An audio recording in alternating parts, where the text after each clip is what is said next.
coração.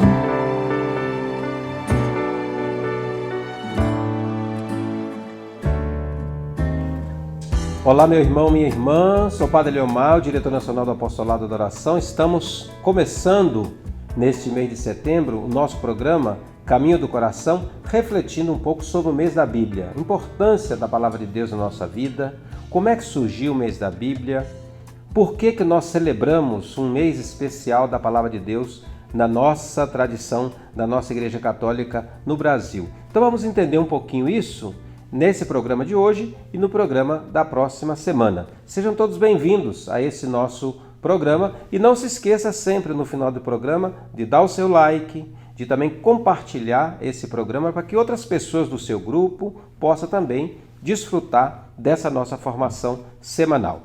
A Palavra de Deus, como nós sabemos, é uma coleção de livros. Não é um livro único.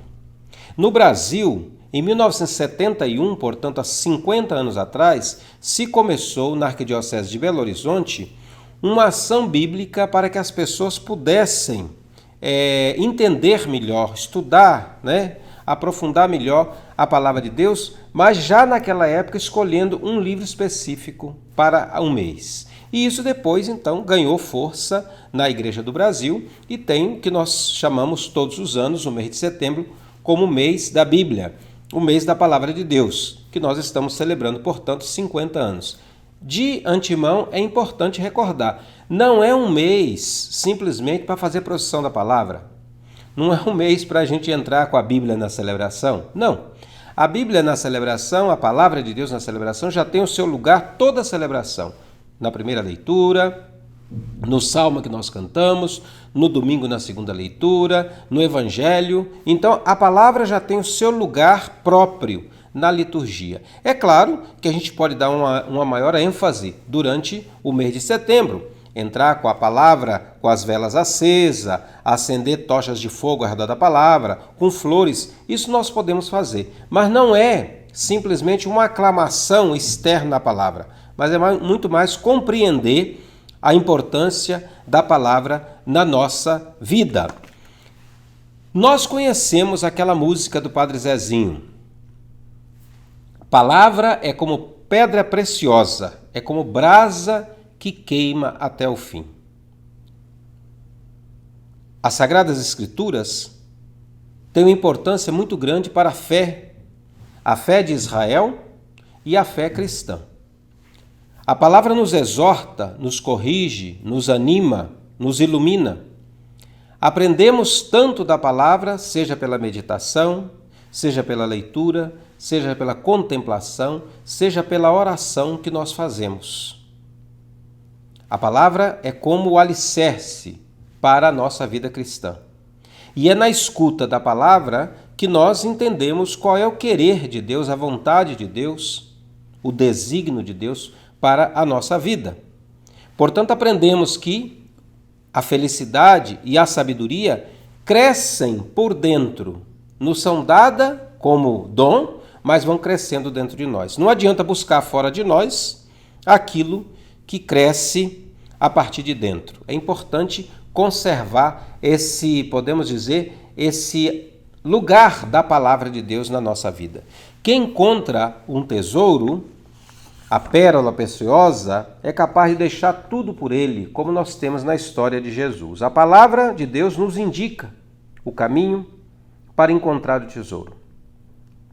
Ela queima em nosso peito como fazia arder o coração dos caminheiros de Emaús, quando foram alcançados por Cristo, que lhes recordava as Escrituras.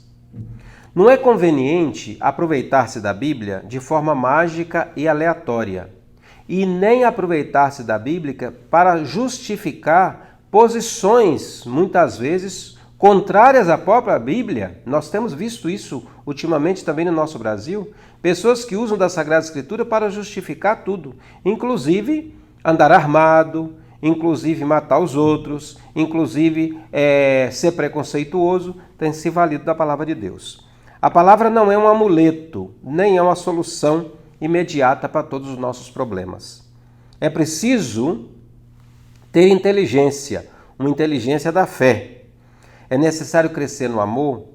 A oração que brota, portanto, da atenção à palavra, nós temos esse texto bonito, se não me falha a memória, do profeta Oséias, que diz: inclinemos o ouvido do coração para escutar com atenção o que Deus vai nos falar. Então a palavra é a nossa melhor proteção contra as tempestades e as rajadas de dúvidas que tantas vezes açoitam a nossa vida diariamente, nos faz perder tantas vezes a esperança. Também não convém fazer uma interpretação fundamentalista da palavra de Deus. A esse respeito, o escritor Rubem Alves nos lembra numa pequena história que escreveu.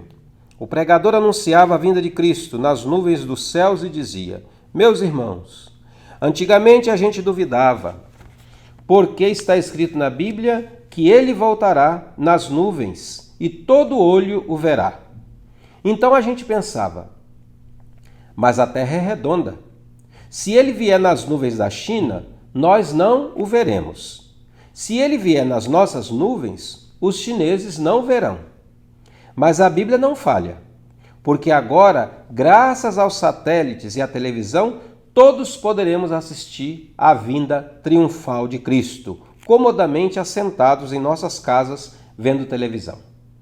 Então essa história é para nos mostrar, às vezes, uma leitura fundamentalista da Sagrada Escritura. Qualquer proposta fundamentalista é um desastre para a fé e para a vida. Ninguém tem o direito de projetar-se na palavra de Deus, nem de fazê-la dizer o que ela não diz. Interpretar qualquer versículo da Sagrada Escritura sem o conhecimento do texto, do contexto, pode levar a afirmações absurdas e errôneas. Será um desastre utilizar a palavra de Deus para justificar posicionamentos contrários ao que o próprio Deus nos propõe. É o que nós vemos muitas vezes em alguns países, até cristãos, que propõem a pena de morte como solução para resolver todo o problema da criminalidade. Bom, a pena de morte é contrária à Sagrada Escritura, ou melhor, é contrária à vontade de Deus. Já na Escritura primeira, lá no Gênesis, nós temos o irmão que mata o irmão e Deus que pede conta do sangue de Abel. Então, querer forçar a barra para justificar a pena de morte é ir contra a vontade de Deus e é ir contra a Escritura. A palavra nos anima a progredir no conhecimento de Jesus por uma vida justa. Nas celebrações, a palavra proclamada é lugar da revelação de Deus. Nós a aclamamos como palavra da salvação.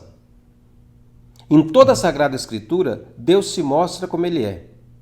Um amor que se revela, que se envolve, que toma partido, que ama com amor eterno. Quem reza muda suas atitudes, muda seus hábitos. Quando contemplamos a pessoa de Jesus nos evangelhos, nós vemos exatamente isso. Ele se deixa mover pela mulher cananeia e acolhe o seu pedido em favor de seu filho. Nós também podemos e devemos mudar nossas visões do mundo e das pessoas. Como é que nós podemos fazer isso? Julgar menos os demais, não ser intolerante diante das dificuldades alheias, não mentir, não espalhar notícias falsas, fake news, mas pautar-nos pela verdade. Afinal, quem somos nós para julgar os demais? É o que diz Jesus no Evangelho. Primeiro, arranque a trave que está no teu olho, para depois julgar, ou encontrar o cisco no olho do irmão. Quando Jesus nos convida a aprender dele a mansidão e a humildade, o que ele deseja mesmo é que nós sejamos mais confiantes, mais alegres, mais atentos às dores e alegrias da humanidade. O profeta Isaías nos lembra que como a chuva e a neve descem dos céus e não voltam para lá, sem terem embebido a terra, fecundando-a e fazendo-a germinar, para que ela dê a semente ao semeador e o pão ao que come, da mesma maneira, a palavra de Deus, que sai da boca de Deus, não retorna a ele sem resultado, sem ter feito o que queria e conseguido êxito na sua missão.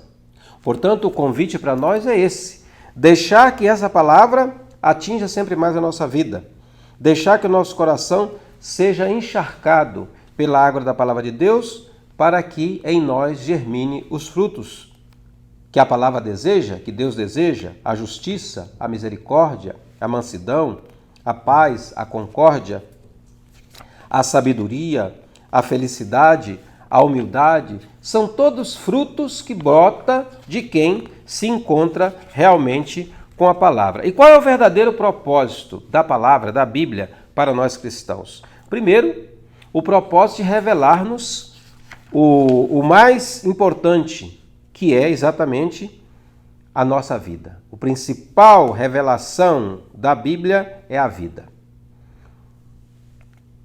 Pensar que a Bíblia, como diz o Frei Carlos Mesters, é o espelho da nossa vida. Então nós nos encontramos aí, nós nos vemos aí, nós nos enxergamos aí.